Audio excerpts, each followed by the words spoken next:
guys, there's another issue here. Is every time I open this, there's a problem of opening this, blocking this side skirt. Every time I use the sliding door, there's always blocking this, so we need to fix this tight, and no need to problem about this issue. Okay, like, just wait guys.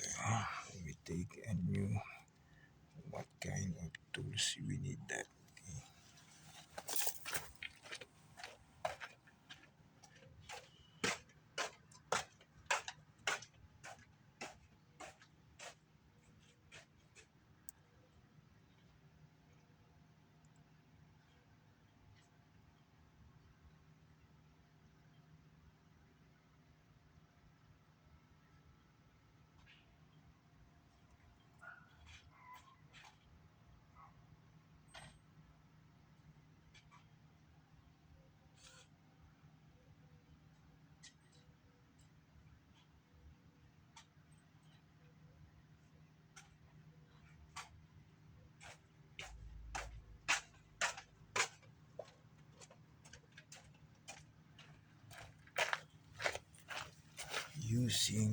We use a drill bit and drill gun. Okay.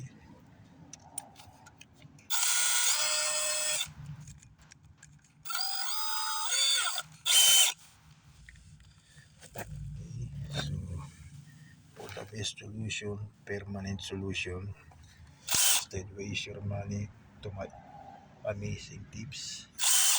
Okay, so this is the best solution you need to know. Okay, as of my experience and knowledge, what strategy how to make sure all you need. Okay, so start here, just pop in. That's it.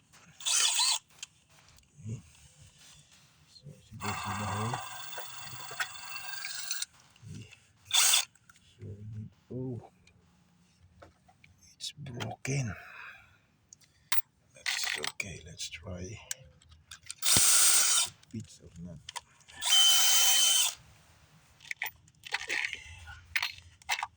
It's the best solution. Okay, how to do this, how to do that, because every time I use it,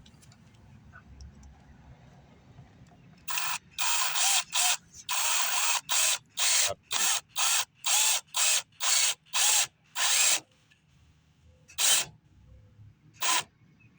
just pop it only. No need too much tight because it's loose thread. Until not moving, it's enough. Just dig it until the screws are not be too much high. Okay.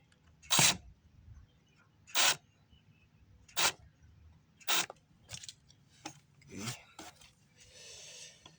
Then, if you not notice this, if you want paint black color, straight. That's it, guys. Then we try. Okay.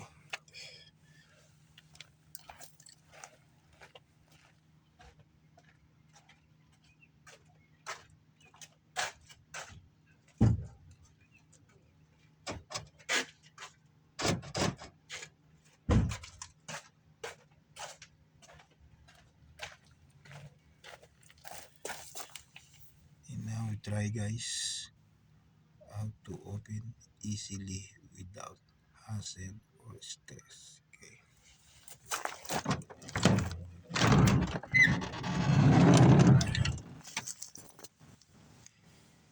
It works. Okay. So no problem about that issue. So we can fix that permanent. silently.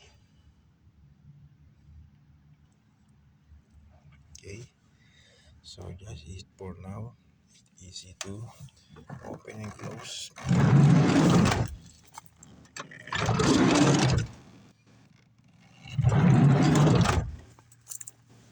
That's it, guys. So it's very simple, basic. No need waste of money. No need too much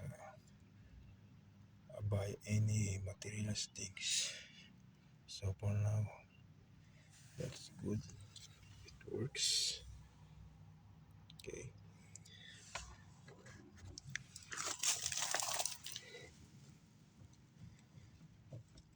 no problem until become worse. But I can do that now in this one. Okay, no problem about the screw as long it's tight. See,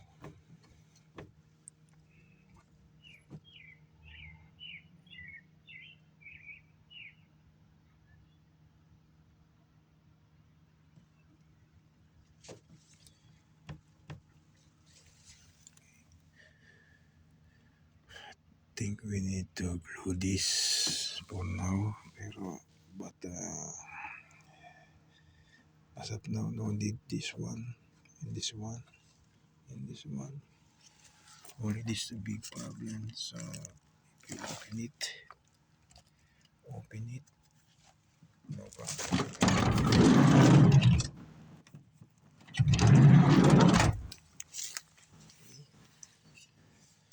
So guys, that's it for now. So another content and another issue to finish for this vehicle. Almost done. So I recommend to you if you have knowledge how to fix your vehicle, do it now. So that's all guys for now. So just click the button and notification bell for new upcoming videos and subscribe for new tips, amazing tips for now. Okay guys, see you again.